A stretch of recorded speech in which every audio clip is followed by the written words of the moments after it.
Hey guys, so here it is. I wanted to show you a few updates on my 7 Evergreen, and probably what you'll notice right away is new bar tape. And I got this bar tape, I've never heard of the brand, but this part of it's a reflective, and so I wanted to try it out. It actually has a really nice feel. It's kind of a nice grippy feel, but very padded. I always put this Sinelli little gel things underneath the top. It really helps for my Century rides, and that's why that tape looks weird on top here, is because it's got the gel underneath. But I don't really care how it looks. I'm going for long distance and comfort. So I put this bag on top. I really want to get a bento bag, but I'm actually thinking of doing a bag underneath, it'll look a little better and I'll be able to carry a little bit more stuff. This was just a cheap bag by a do-itter, and I just don't see the reason to go and spend $100 for a little bento bag. And so here's the biggest upgrade, and that's that Wide Industries Crankset, and it's got a 48 and a 30. Yeah, that's a crazy range.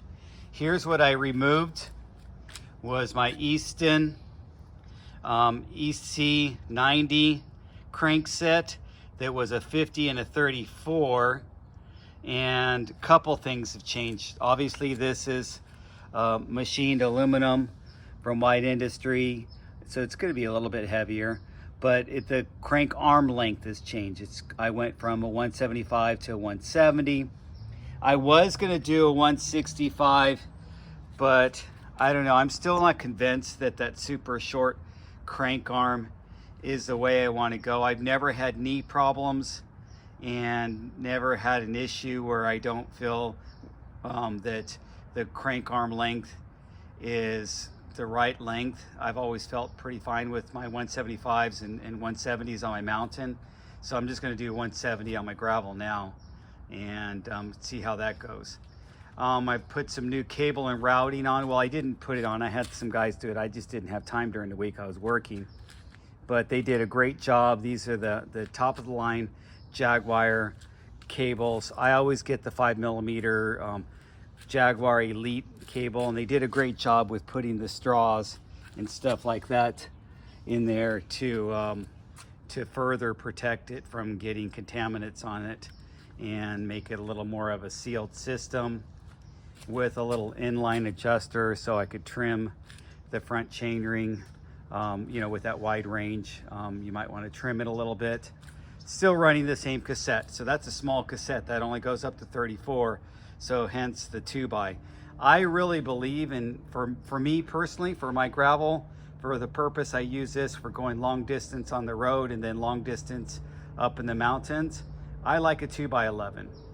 I don't like the 1x unless I am just focusing on one discipline. I would use a 1x if I was just focusing on the mountains, or maybe a 1x that's more on the road gearing side if I was just focusing on the road. But to do both, to go from up in the mountains to down to the beach and do 100 miles in between, I like a 2x. So that's just what I've landed on, and I think 2xs are the way to go. So those are the little changes I did.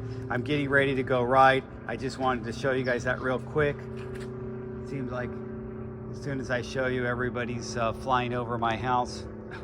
Just had a helicopter I waited for, and now this. So anyway, thanks for watching, guys. Leave a comment below if you like shorter crank arms. Maybe you've experienced going much shorter, because some of the guys are going all the way down to like 160s and 165s on the gravel. I could see that on a mountain bike, but because mountain rides are a little shorter, but for a long ride, I really kind of like just the cadence with a 175. I've done that for years and years and years, and now I'm going to try 170s. And I'll be posting all this stuff up I have a bunch of crank arms that I need to unload, so they'll be going on Facebook Marketplace, and I'll be selling them cheap. Probably this crank set with chain rings and everything will be like 300, and I'll sell some other stuff for like 200. I have some race face and some Hope cranks. So anyway, I'll talk to you guys later.